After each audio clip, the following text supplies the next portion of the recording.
Hola, soy Daniela. Gracias por acompañarme. Algernon Blackwood fue uno de los artífices fundamentales de la gran revolución que experimentó el cuento de miedo a comienzos del siglo XX. De familia aristocrática y ultracalvinista, desde muy joven se rebeló contra las creencias de sus mayores, interesándose por las religiones orientales y el ocultismo, por lo que su padre lo envió a Canadá, donde se vio obligado a desempeñar los más variados oficios para sobrevivir.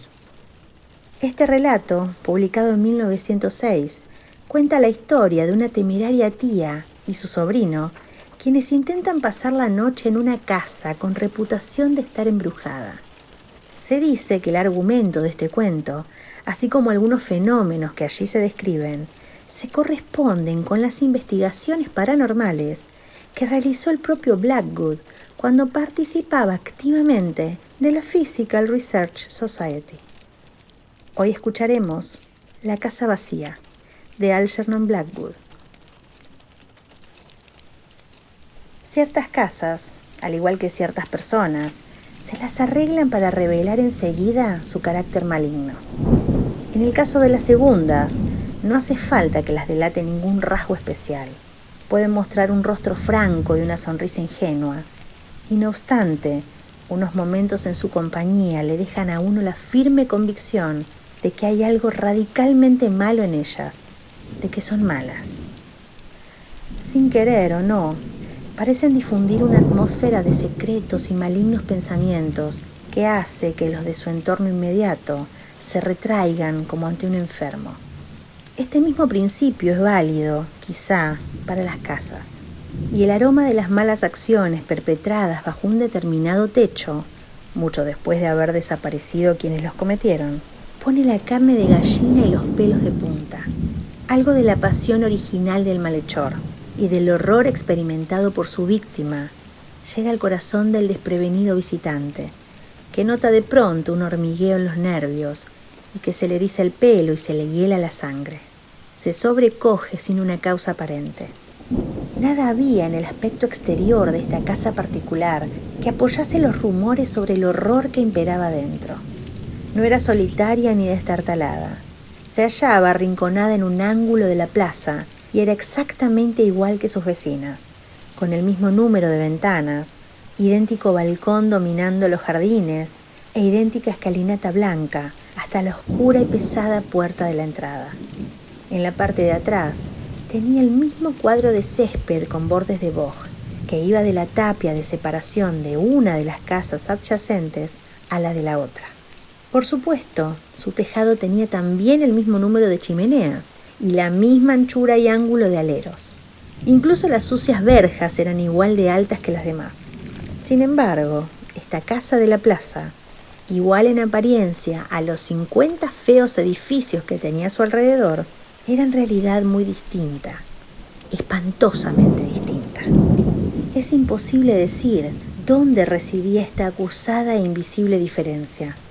No puede atribuirse enteramente a la imaginación, porque las personas que, ignorantes de lo ocurrido, visitaron unos momentos su interior, habían declarado después que algunas de sus habitaciones eran tan desagradables que preferían morir a volver a entrar en ellas, y que el ambiente del edificio les producía auténtico pavor. Entretanto, los sucesivos inquilinos que habían intentado habitarla y tuvieron que abandonarla a toda prisa, provocaron poco menos que un escándalo en el pueblo. Cuando Shorthouse llegó para pasar el fin de semana con su tía Julia, en la casita que ésta tenía junto al mar al otro extremo del pueblo, la encontró rebosante de misterio y excitación. Shorthouse había recibido su telegrama esa misma mañana y había emprendido el viaje convencido de que iba a ser un aburrimiento. Pero en el instante en que le cogió la mano y besó su mejilla de manzana arrugada, percibió el primer indicio de su estado electrizado. Su impresión aumentó al saber que no tenía más visitas y que le había telegrafiado por un motivo muy especial. Había algo en el aire, algo que sin duda iba a dar fruto, porque esta vieja solterona, con su afición a las investigaciones metapsíquicas, Tenía talento y fuerza de voluntad, y de una manera o de otra se las arreglaba normalmente para llevar a término sus propósitos. Hizo su revelación poco después del té, mientras caminaba despacio junto a él por el paseo marítimo en el crepúsculo. «Tengo las llaves», anunció con voz embargada aunque medio sobrecogida. «Me las han dejado hasta el lunes». «¿Las de la caseta de baño?», preguntó él con candor, desviando la mirada del mar al pueblo. Nada le hacía ir más deprisa al grano que aparentar estupidez. «No», susurró, «son las de la casa de la plaza. Voy a ir allí esta noche». Shorthouse sintió que le recorría la espalda un levísimo temblor. Abandonó su tonillo burlón. Algo en la voz y actitud de su tía le produjo un estremecimiento. Hablaba en serio. «Pero no puedes ir sola», empezó. «Por eso te he telegrafiado», dijo con decisión. Se volvió a mirarla. Su rostro, feo, arrugado, enigmático, rebosaba de excitación. El rubor del sincero entusiasmo producía una especie de halo a su alrededor. Le brillaban los ojos. Notó en ella otra oleada de emoción acompañada de un segundo estremecimiento, esta vez más acusado. «Gracias, tía Julia», dijo cortésmente. «Te lo agradezco muchísimo». «No sería capaz de ir sola», prosiguió, alzando la voz. «Pero contigo disfrutaré lo indecible. Tú no te asustas de nada, lo sé». «Muchas gracias, de verdad», repitió él. ¿Es que puede pasar algo?» «Ha pasado, y mucho», susurró ella, «aunque han sabido silenciarlo con mucha habilidad. En los últimos meses ha habido 3 que la han querido alquilar y se han tenido que ir, y dicen que no podrán ocuparla nunca más». A pesar de sí mismo, Shorthouse se sintió interesado. Su tía hablaba muy seria. «La casa es muy vieja, desde luego», continuó ella, «y la historia, de lo más desagradable, data de hace mucho tiempo. Se trata de un asesinato que cometió por celos un mozo de cuadra que tenía un lío con una criada de la casa. Una noche se escondió en la bodega y cuando estaban todos dormidos, subió sigilosamente a los aposentos de la servidumbre, sacó a la muchacha al rellano y antes de que nadie pudiese ayudarla, la arrojó por encima de la barandilla al recibimiento. Y el mozo le detuvieron, creo, y le ahorcaron por asesino. Pero todo eso ocurrió hace un siglo y no he podido saber más detalles del suceso». A Shorthouse se le había despertado del todo el interés. Pero, aunque no se inquietaba especialmente por lo que a él se refería, vacilaba un poco por su tía. «Con una condición», dijo por fin. «Nada me va a impedir que vaya», dijo ella con firmeza.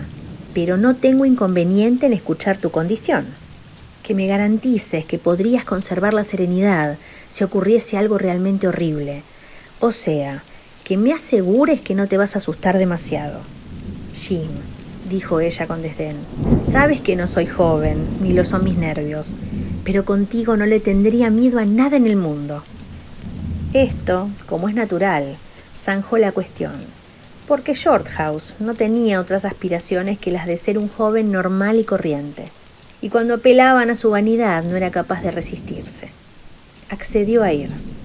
Instintivamente, a modo de preparación subconsciente, mantuvo en forma sus fuerzas y asimismo toda la tarde, obligándose a hacer acopio de autocontrol mediante un indefinible proceso interior por el que fue vaciando gradualmente todas sus emociones, abriendo el grifo de cada una. Proceso difícil de describir, pero asombrosamente eficaz, como sabe todo el que ha sufrido las rigurosas pruebas del hombre encerrado en sí mismo. Más tarde le fue de mucha utilidad. Pero hasta las 10:30, en que se detuvieron en el recibimiento a la luz de las lámparas acogedoras y envueltos aún por los tranquilizadores influjos humanos, no necesitó echar mano de esta reserva de fuerzas acumuladas, porque, una vez que cerraron la puerta y vio la calle desierta y silenciosa que se extendía ante ellos, blanca a la luz de la luna, se dio cuenta claramente de que la verdadera prueba de esta noche sería hacer frente a 2 miedos en vez de uno. Tendría que soportar el miedo de su tía y el suyo. Y al observar su semblante de esfinge y comprender que no tendría una expresión agradable en un acceso de verdadero terror, pensó que solo una cosa le consolaba en toda esta aventura: su confianza en que su propia voluntad y fuerza resistirían cualquier sobresalto. Recorrieron lentamente las calles vacías del pueblo. La luna brillante del otoño plateaba los tejados, proyectando densas sombras. No se movía el más leve soplo de brisa, y los árboles del parque solemne del paseo marítimo les observaron en silencio al pasar. Shorthouse no contestaba a los comentarios que su tía hacía de vez en cuando. Se daba cuenta de que la anciana se estaba rodeando simplemente de parachoques mentales. Hablaba de cosas ordinarias para evitar pensar en cosas extraordinarias. Veían alguna ventana con luz y de alguna que otra chimenea salía humo o chispas. Shorthouse había empezado ya a fijarse en todo, incluso en los más pequeños detalles. Poco después se detuvieron en la esquina y miraron el nombre de la calle en el lado donde daba la luna. Y de común acuerdo, pero sin decir nada, entraron en la plaza en dirección a la parte que quedaba en la sombra. «La casa es el 13», oyó Shorthouse. Ni uno ni otro hicieron el menor comentario sobre las evidentes connotaciones. Cruzaron la ancha franja de luz lunar y echaron a andar por el enlosado en silencio. A mitad de la plaza notó Shorthouse que un brazo se deslizaba discreta pero significativamente por debajo del suyo. Comprendió entonces que la aventura había empezado de verdad y que su compañera estaba ya cediendo terreno de manera imperceptible a los influjos contrarios. Necesitaba apoyo. Minutos después se detuvieron ante una casa alta y estrecha que se alzaba ante ellos en la oscuridad, fea de forma y pintada de un blanco sucio. Unas ventanas sin postigo ni persiana les miraron desde arriba, brillando aquí y allá con el reflejo de la luna. La lluvia y el tiempo habían dejado rayas y grietas en la pared y la pintura, y el balcón sobresalía un poco anormalmente del primer piso. Pero salvo este aspecto general de abandono, propio de una casa deshabitada, nada había a primera vista que delatase el carácter maligno que esta mansión había adquirido. Tras mirar por encima del hombro para cerciorarse de que nadie les había seguido, subieron la escalinata y se detuvieron ante la enorme puerta negra que les cerraba el paso. Imponente. Pero ahora les invadió la primera oleada de nerviosismo y Shorthouse hurgó largo rato con la llave antes de conseguir meterla en la cerradura. Por un instante, a decir verdad, los dos abrigaron la esperanza de que no se abriese, presa ambos de diversas emociones desagradables, allí de pie, en el umbral de su espectral aventura. Shorthouse, que manipulaba la llave, estorbado por el peso firme sobre su brazo, se daba cuenta de la solemnidad del momento. Era como si el mundo entero, porque en ese instante parecía como si toda la experiencia se concentrase en su propia conciencia, escuchara el arañar de esta llave. Un extraviado soplo de aire bajó por la calle desierta, despertando un rumor efímero en los árboles detrás de ellos. Por lo demás, el ruido de la llave era lo único que se oía. Y finalmente giró en la cerradura, se abrió pesadamente la puerta y reveló el abismo de tinieblas del interior. Tras una última mirada a la plaza iluminada por la luna, entraron deprisa y la puerta se cerró tras ellos con un golpe que resonó prodigiosamente en los pasillos y habitaciones vacías. Pero con los ecos se hizo audible otro ruido, y la tía Julia se agarró súbitamente a él con tal fuerza que tuvo que dar un paso atrás para no caerse. Un hombre había tosido a su lado, tan cerca que parecía que había sido junto a él, en la oscuridad. Pensando que podía tratarse de alguna broma, Shorthouse hizo girar su pesado bastón en dirección al ruido, pero no tropezó con nada más sólido que el aire. Oyó a su tía proferir una pequeña exclamación. «¡Aquí hay alguien!», susurró. «Le he oído». «Tranquilízate», dijo él con resolución. Solo ha sido el ruido de la puerta de la calle. Oh, enciende una luz, pronto, añadió ella, mientras su sobrino, manipulando la caja de cerillas, la abría del revés y se le caían todas en el piso de piedra con leve repiqueteo. El ruido, sin embargo, no se repitió, ni hubo indicio de pasos retirándose. Un minuto después, tenían una vela encendida, utilizando una boquilla de cigarro vacía como palmatoria. Cuando disminuyó la llama inicial, Shorthouse alzó la improvisada lámpara e inspeccionó su entorno. Y lo encontró bastante lúgubre, a decir verdad, porque no hay morada humana más desolada que la que está vacía de muebles, oscura, muda, abandonada y ocupada, no obstante, por un rumor sobre sucesos malvados y violentos. Se encontraban en un amplio vestíbulo. A la izquierda había una puerta abierta que daba a un espacioso comedor.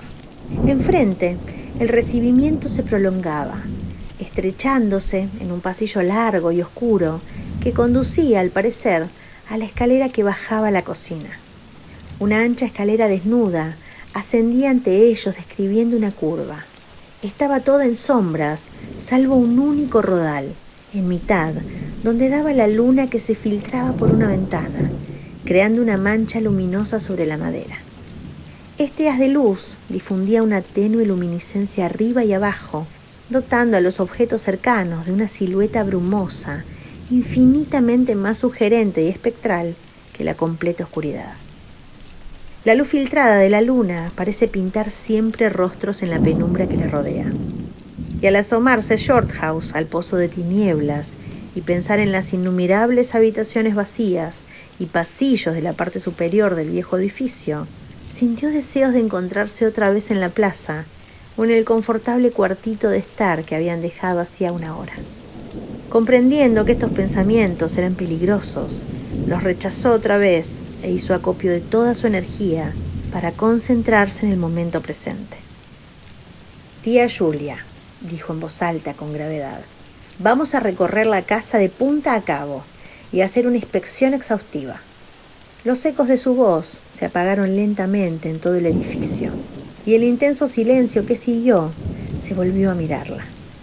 A la luz de la vela notó que tenía ya el rostro mortalmente pálido, pero ella se soltó de su brazo un momento y dijo en un susurro, colocándose frente a él: «De acuerdo, tenemos que asegurarnos de que no hay nadie escondido. Eso es lo primero». Habló con evidente esfuerzo. Su sobrino le dirigió una mirada de admiración. «¿Estás completamente decidida? Aún no es demasiado tarde». «Sí», susurró ella, desviando los ojos nerviosamente hacia las sombras de atrás. «Completamente decidida. Solo una cosa». «¿Qué?» «No tienes que dejarme sola ni un instante». «Pero ten presente que debemos investigar enseguida cualquier ruido o aparición, porque dudar significaría aceptar el miedo. Sería fatal». «De acuerdo», dijo ella algo temblorosa, tras un momento de vacilación. «Procuraré».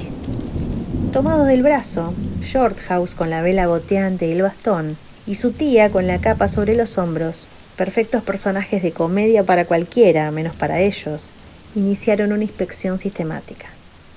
Con sigilo, andando de puntillas y cubriendo la vela para no delatar su presencia a través de las ventanas sin postigo, entraron primero en el comedor. No vieron un solo mueble. Unas paredes desnudas, unas chimeneas feas y vacías, les miraron. Todas las cosas parecieron ofenderse ante esta intrusión, y les observaron con ojos velados, por así decir. Les seguían ciertos susurros. Las sombras revoloteaban en silencio a derecha e izquierda. Parecía que tenían siempre a alguien detrás, vigilando, esperando la ocasión para atacarles. Tenían la irreprimible sensación de que habían quedado momentáneamente en suspenso, hasta que volvieran a irse, actividades que habían estado desarrollándose en la habitación vacía. Todo el oscuro interior del viejo edificio pareció convertirse en una presencia maligna que se alzaba para advertirles que desistieran y no se metiesen donde nadie les llamaba. La tensión de los nervios aumentaba por momentos. Salieron del oscuro comedor por 2 grandes puertas plegables y pasaron a una especie de biblioteca o salón de fumar, igualmente envuelto en silencio, polvo y oscuridad. De él regresaron al vestíbulo, cerca del remate de la escalera de atrás. Aquí se abrió ante ellos un túnel de negrura que conducía a las regiones inferiores y, hay que confesarlo, vacilaron. Pero fue solo un momento. Dado que lo peor de la noche estaba por venir, era esencial no retroceder ante nada. Tía Julia tropezó en el peldaño que iniciaba el oscuro descenso, mal iluminado por la vela parpadeante, y al propio Shorthouse casi le dieron ganas de salir corriendo. «Vamos», dijo en tono perentorio, y su voz se propagó y se perdió en los espacios vacíos y oscuros de abajo. «Ya voy», balbuceó ella, agarrándose a su brazo con fuerza innecesaria. Bajaron un poco inseguros por la escalera de piedra. Un aire húmedo, frío, estancado y maloliente les dio en la cara. La cocina, a la que conducía la escalera a través de un estrecho pasillo, era amplia, de techo alto. Tenía varias puertas. Unas eran de alacenas con jarras vacías todavía en los estantes. Otras daban acceso a dependencias horribles y espectrales, todas ellas más frías y menos acogedoras que la propia cocina. Las cucarachas se escabulleron por el suelo. Una de las veces, al tropezar con una mesa de madera que había en un rincón, algo del tamaño de un gato saltó al suelo, cruzó veloz el piso de piedra y desapareció en la oscuridad. Todos los lugares producían la sensación de haber sido ocupados recientemente, una impresión de tristeza y melancolía. Abandonaron la cocina y se dirigieron a la trascocina. La puerta estaba entornada. La empujaron y la abrieron del todo. Tía Julia profirió un grito penetrante, que enseguida intentó sofocar llevándose la mano a la boca. Durante un segundo, Shorthouse se quedó petrificado, con el aliento contenido. Notó como si le vaciasen de pronto la espina dorsal y se la llenasen de hielo picado. Ante ellos, entre las jambas de la puerta, se alzaba la figura de una mujer. Tenía el pelo desgreñado, la mirada fija y demente, y un rostro aterrado y mortalmente pálido. Estuvo allí, inmóvil, por espacio de un segundo. Luego parpadeó la vela y la mujer desapareció, absolutamente, y la puerta no enmarcó otra cosa que una oscuridad vacía. «Solo ha sido esta condenada llama saltarina», dijo él con rapidez, con una voz que sonó como de otra persona y dominada solo a medias. «Vamos, tía, ahí no hay nada». Tiró de ella. Con gran ruido de pisadas y aparente ademán de decisión, siguieron adelante. Pero a Shorthouse le picaba el cuerpo como si lo tuviese cubierto de hormigas, y se daba cuenta, por el peso que notaba en el brazo, de que hacía fuerza para andar por los dos. La trascocina estaba fría, desnuda, vacía. Parecía más una gran celda de prisión que otra cosa. Dieron media vuelta, intentaron abrir la puerta que daba al patio y las ventanas, pero estaba todo firmemente cerrado. Su tía caminaba a su lado como sonámbula. Iba con los ojos cerrados y parecía limitarse a seguir la presión del brazo de él. Shorthouse estaba asombrado de su valor. Al mismo tiempo, observó que su cara había experimentado un cambio especial que de algún modo escapaba a su poder de análisis. «Aquí no hay nada, tía», repitió en voz alta con viveza. «Subamos a echar una mirada al resto de la casa. Luego escogeremos una habitación donde esperar». Tía Julia le siguió obediente, pegada a su lado, y cerraron tras ellos la puerta de la cocina. Fue un alivio subir otra vez. En el recibimiento había más luz que antes, ya que la luna había bajado un poco en la escalera. Cautelosamente empezaron a subir hacia la bóveda oscura del edificio, con el enmaderado crujiendo bajo su peso. En el primer piso descubrieron el gran salón doble, cuya inspección no reveló nada. Tampoco aquí encontraron signo alguno de mobiliario o de reciente ocupación. No había más que polvo, abandono y sombras. Abrieron las grandes puertas plegables entre el salón de delante y el de atrás. Salieron otra vez al rellano y continuaron subiendo. No habrían subido más de una docena de peldaños cuando se detuvieron los dos a la vez a escuchar, mirándose a los ojos con un nuevo temor por encima de la llama temblona de la vela. De la habitación que acababan de dejar, hacía apenas 10 segundos, les llegó un ruido apagado de puertas al cerrarse. No cabía ninguna duda. Habían oído la resonancia que producen unas puertas pesadas al cerrarse, seguida del golpecito seco al encajar el pestillo. «Debemos volver a ver qué ha sido», dijo Shorthouse con brevedad, en voz baja, dando media vuelta para bajar otra vez. De algún modo, su tía se las arregló para seguirle, con el rostro lívido, pisándose el vestido. Cuando entraron en el salón delantero, comprobaron que se habían cerrado las puertas plegables, medio minuto antes. Sin la menor vacilación, fue Shorthouse y las abrió. Casi esperaba descubrir a alguien ante él en la habitación de detrás, pero solo se enfrentó con la oscuridad y el aire frío. Recorrieron las dos habitaciones, pero no descubrieron nada de particular. Probaron a hacer que las puertas se cerrasen solas, pero no había corrientes de aire, ni siquiera para que oscilase la llama de la vela. Las puertas no se movían a menos que alguien las empujase con fuerza. Todo estaba en silencio, como una tumba. Era innegable que las habitaciones se hallaban totalmente vacías y la casa entera en absoluta quietud. «Ya empieza», susurró una voz junto a su codo que apenas reconoció como la de su tía. Shorthouse asintió con la cabeza, sacando su reloj para comprobar la hora. Eran las 12 menos cuarto. Anotó en su cuaderno exactamente lo ocurrido hasta aquí, dejando antes la vela en el suelo. Tardó unos momentos en colocarla de pie, apoyándola contra la pared. Tía Julia ha dicho siempre que en ese momento no miraba, ya que había vuelto la cabeza hacia la habitación donde creía haber oído moverse algo. En cualquier caso, los dos coinciden en que sonaron pasos precipitados, fuertes y muy rápidos, y al instante siguiente se apagó la vela. Pero para Shorthouse hubo más cosas, y siempre ha dado gracias a su buena estrella de que le acontecieran a él solo y no a su tía también. Porque al incorporarse tras dejar la vela, y antes de que se apagara, surgió un rostro y se acercó tanto al suyo que casi podía verlo rozado con los labios. Era un rostro dominado por la pasión, un rostro de hombre, moreno, de facciones torpes y los ojos furiosos y salvajes. Pertenecía a un hombre ordinario y tenía una expresión vulgar, pero al verlo encendido de intensa y agresiva emoción, le pareció un semblante malvado y terrible. No hubo el más leve movimiento de aire, nada, aparte del rumor precipitado de pies, enfundados en calcetines o en algo que amortiguaba las pisadas, de la aparición de ese rostro y del casi simultáneo apagón de la vela. A pesar de sí mismo, Shorthouse profirió un grito breve y estuvo a punto de perder el equilibrio al colgarse su tía de él con todo su peso, en un instante de auténtico, incontrolable terror.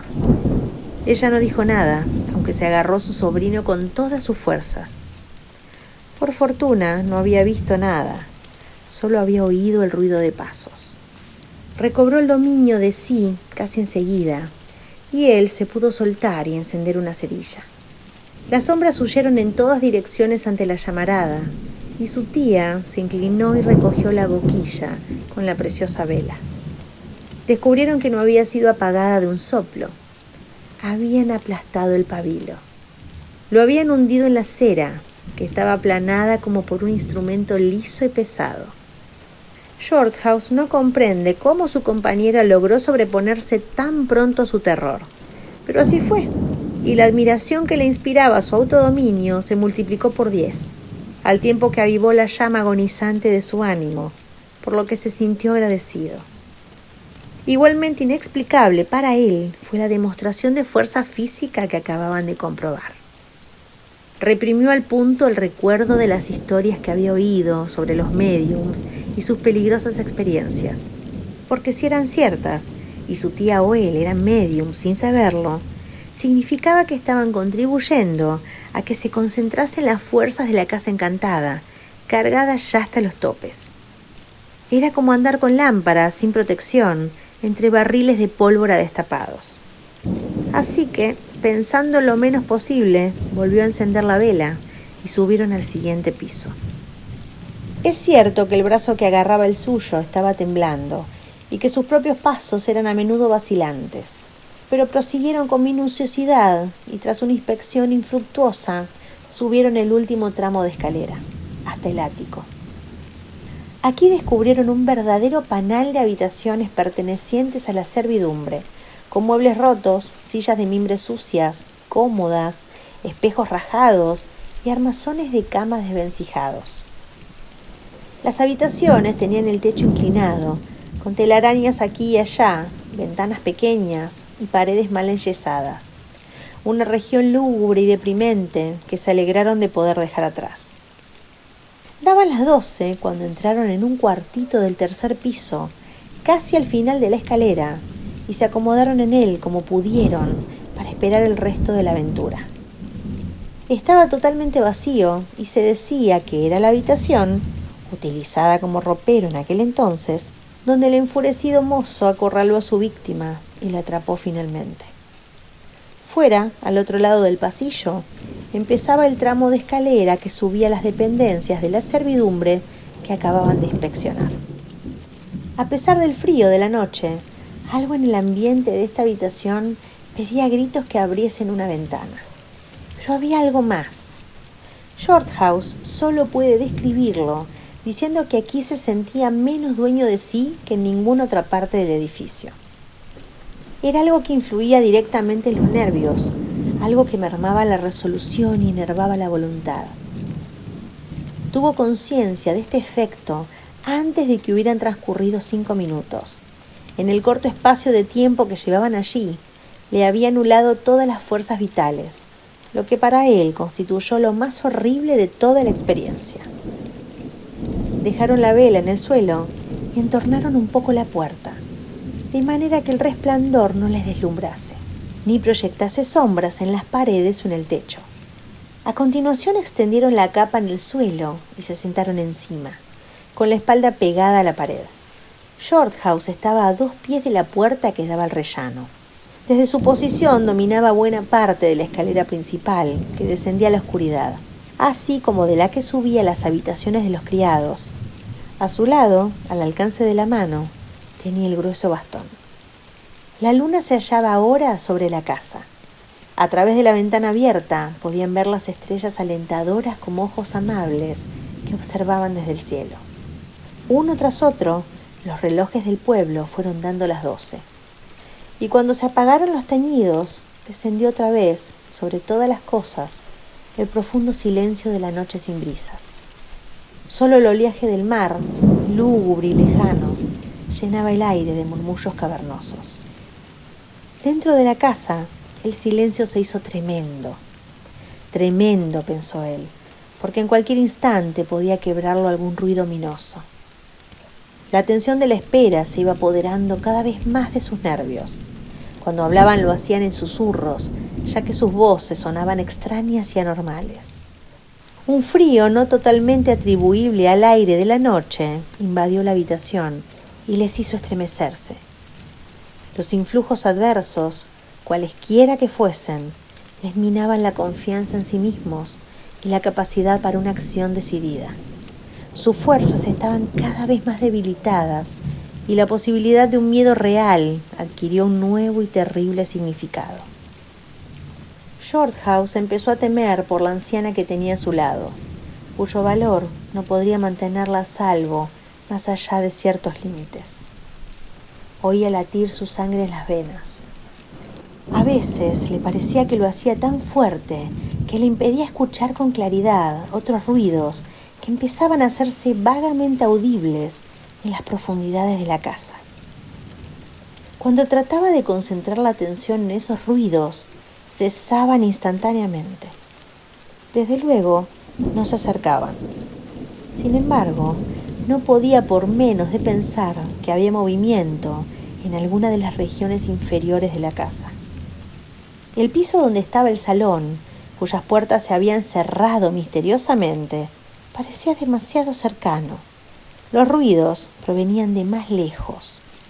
Pensó en la gran cocina, con las negras cucarachas escabulléndose, y en la pequeña y lóbrega trascocina, aunque en cierto modo parecían no surgir de parte alguna. Lo que sí era cierto es que no provenían de fuera de la casa. Y entonces, de repente, comprendió la verdad, y durante un minuto le pareció como si hubiese dejado de circularle la sangre y se le hubiese convertido en hielo. Los ruidos no venían de abajo, ni mucho menos, sino de arriba, de alguno de aquellos horrorosos cuartitos de los criados, de muebles destrozados, techos inclinados y estrechas ventanas, donde había sido sorprendida la víctima y de donde salió para morir.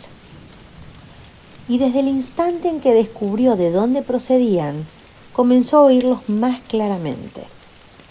Era un rumor de pasos que avanzaban furtivos por el pasillo de arriba, entraban y salían de las habitaciones y pasaban entre los muebles. Se volvió vivamente hacia la figura inmóvil que tenía a su lado para ver si compartía su descubrimiento. La débil luz de la vela que entraba por la rendija de la puerta convertía el rostro fuertemente recortado de su tía en acusado relieve sobre el blanco de la pared. Pero fue otra cosa lo que le hizo aspirar profundamente y volverla a mirar. Algo extraordinario había asomado a su rostro y parecía cubrirlo como una máscara. Suavizaba sus profundas arrugas y le estiraba la piel hasta hacer desaparecer sus pliegues. Daba a su semblante, con la sola excepción de sus ojos avejentados, un aspecto juvenil, casi infantil. Se quedó mirándola con mucho asombro, con un asombro peligrosamente cercano al horror. Era, desde luego, el rostro de su tía, pero era un rostro de hacía 40 años, el rostro inocente y vacío de una niña. Shorthouse había oído contar cosas sobre el extraño efecto del terror, que podía borrar de un semblante humano toda otra emoción, eliminando las expresiones anteriores. Pero jamás se le había ocurrido que pudiera ser literalmente cierto, o que pudiese significar algo tan sencillamente horrible como lo que ahora veía. Porque era el sello espantoso del miedo irreprimible, lo que reflejaba la total ausencia de este rostro infantil que tenía al lado. Y cuando al notar su mirada atenta se volvió a mirarle, cerró los ojos con fuerza para conjurar la visión. Sin embargo, al volverse, un minuto después, con los nervios a flor de piel, descubrió, para su inmenso alivio, otra expresión. Su tía sonreía, y aunque tenía la cara mortalmente pálida, se había disipado el velo espantoso y le estaba volviendo su aspecto normal. ¿Ocurre algo?, fue todo lo que se le ocurrió decir en ese momento, y la respuesta fue elocuente, viniendo de esta mujer. «Tengo frío y estoy un poco asustada», susurró. Shorthouse propuso cerrar la ventana, pero ella le contuvo y le pidió que no se apartase de su lado ni un instante. «Es arriba, lo sé», susurró, medio riendo extrañamente, «pero no me siento capaz de subir». Pero Shorthouse opinaba de otro modo. Sabía que la mejor manera de conservar el dominio de sí estaba en la acción. Sacó un frasco de coñac y sirvió un vaso de licor lo bastante abundante como para resucitar a un muerto. Ella se lo tragó con un ligero estremecimiento. Ahora lo importante era salir de la casa antes de que su tía se derrumbase irremediablemente, pero no dejaba de ser arriesgado dar media vuelta y huir del enemigo. Ya no era posible permanecer inactivo. Cada minuto que pasaba era menos dueño de sí y se hacía imperioso adoptar, sin demora, desesperadas, enérgicas medidas. Además, debían dirigir la acción hacia el enemigo y no huir de él. El momento crítico, si se revelaba inevitable y fatal, había que afrontarlo con valor. Y eso podía hacerlo ahora. Dentro de 10 minutos quizá no le quedasen fuerzas para actuar por sí mismo, y mucho menos por los dos.